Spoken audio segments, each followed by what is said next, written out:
Posso começar? Sim, por favor. Então, bom dia a todos e a todas. O público é realmente jovem, a maior parte de vocês está a estudar, e eu vou adequar um bocadinho a comunicação a este público mais jovem e não complexificar tanto as questões mais teóricas ou conceituais que trazia. O meu nome é Clara, portanto, eu sou de formação, sou assistente social e sou professora na Faculdade de Psicologia e Ciências da Educação aqui da Universidade de Coimbra. Em termos de trabalho académico e de investigação, a minha área mais de investigação e de trabalho se relaciona muito com as questões da vulnerabilidade e com as questões dos direitos humanos e com as questões também de políticas, mais as questões relacionadas então com a filosofia política. E é por isto que eu vos vou adequar esta comunicação. E porquê? Porque realmente vamos cortar aqui um pouco com o objeto da vulnerabilização, que não é, neste caso, tão centrado às questões da violência doméstica, embora vá falar também de questões de fragilidade social e de vulnerabilidade social, relacionados a uma classe e a um grupo social que normalmente não está conotado como uma classe em sofrimento social. Eu estou a adaptar tanto a minha comunicação que eu acho que daqui a pouco não vou colocar diapositivos. Então, relativamente às questões da vulnerabilidade, e aqui relativamente a este grupo muito especial, é um estudo, e estou a desenvolver um estudo naquilo que nós chamamos o Observatório de Cidadania e Intervenção Social da Faculdade de Psicologia, que se relaciona então com o mapeamento e com a cartografia do que é a classe média em Portugal. Ora, muito bem, aqui para o público mais jovem, a classe média tem sido, ao longo dos tempos, para já não podemos falar de uma classe média. Não existe uma classe média só como identidade. Existem várias classes médias. E estas classes médias têm a ver com a origem, têm a ver com a forma como obtêm os seus rendimentos, tem a ver com a forma ou o grau, o nível de rendimento que obtêm, o nível de participação, agora estou a falar muito perto, e um conjunto de características que vai ou não dotar a classe média de uma identidade social específica. Eu aqui vou-me focar numa classe média que não tem por trás uma família tradicionalmente de classe média alta. Ou seja, uma classe média que é feita e que foi construída com base no trabalho, pelo trabalho, que advém normalmente de uma classe média baixa ou até de uma classe considerada não nem classe média, uma classe mais baixa, relacionada com os rendimentos, normalmente de famílias de origem relacionadas com a agricultura, com o comércio, com a indústria, mas a um nível não industrial, não de monopólio capitalista, mas ao nível de trabalhadores. E que aos poucos foram construindo o seu estatuto, a sua parte, o seu capital económico, o seu capital científico, o seu capital académico, e que vão sendo e que têm, com base nestas características, são considerados classe média.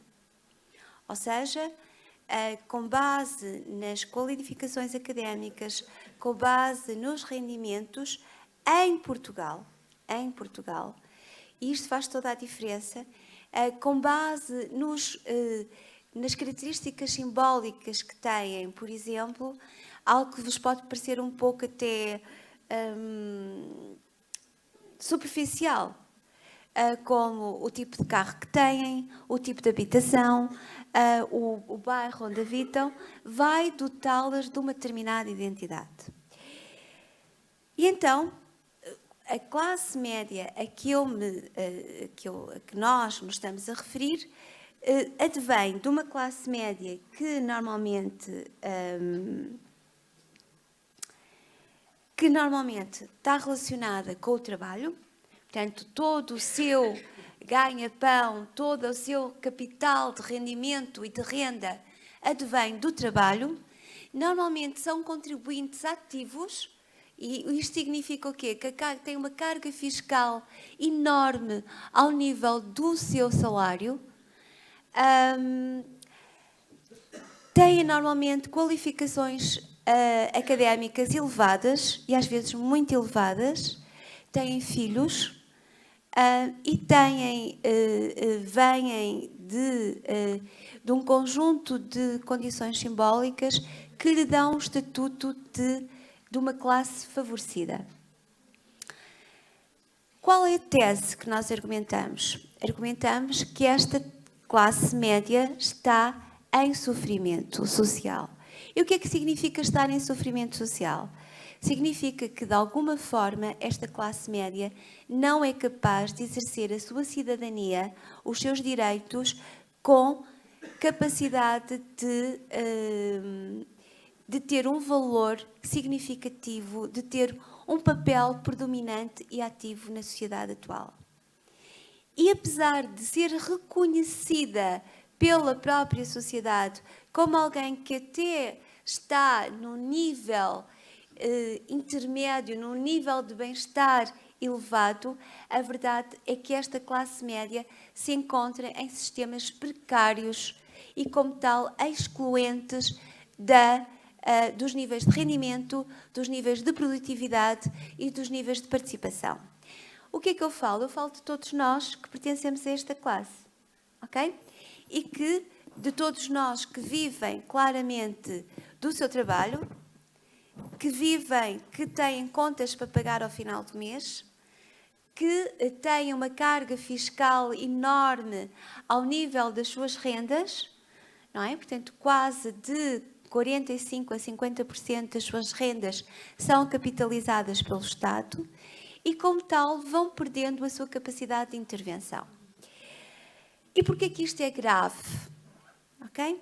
Porquê que isto é grave? Porque a classe média, tradicionalmente, era a classe que conseguia suportar os mecanismos de proteção social. E é ela que ainda continua a suportar todos os tipos de proteção social.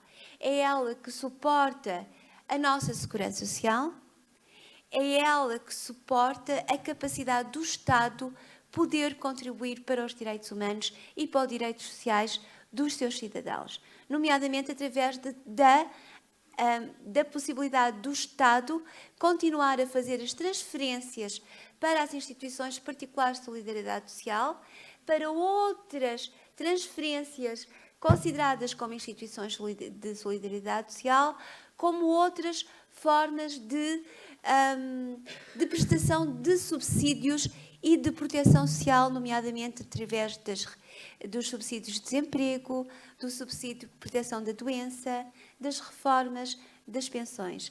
É ela que, de alguma forma, tem vindo a suportar claramente os sistemas de proteção, nomeadamente ao nível da proteção social, ao nível da saúde, na manutenção em Portugal de uma saúde gratuita, ao nível da educação, de uma educação que seja gratuita, ao nível da habitação social. E o que é que isto põe em causa? Se colocarmos uma classe média muito enfraquecida, muito pouco capaz ou com muito pouca vontade de continuar a colaborar de forma tão ativa na proteção social, ok? Já estou a ir. Nós vamos pôr em causa a consagração de direitos sociais muito fortes. E a verdade é que nós estamos a assistir a todos estes. Eu não vou passar à frente, porque eu trouxe as dimensões de análise do estudo de quem éramos, mas acho que não era nada adequado a esta população que estamos aqui.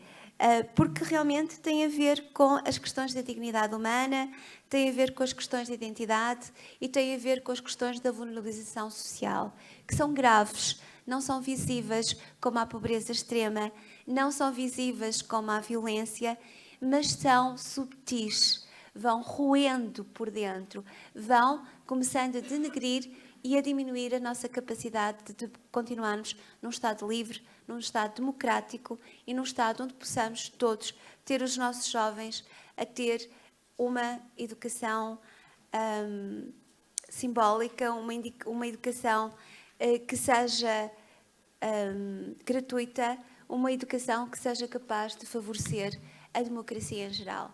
Obrigada pela vossa atenção e penso que consegui mais ou menos adaptar a esta população. Obrigada.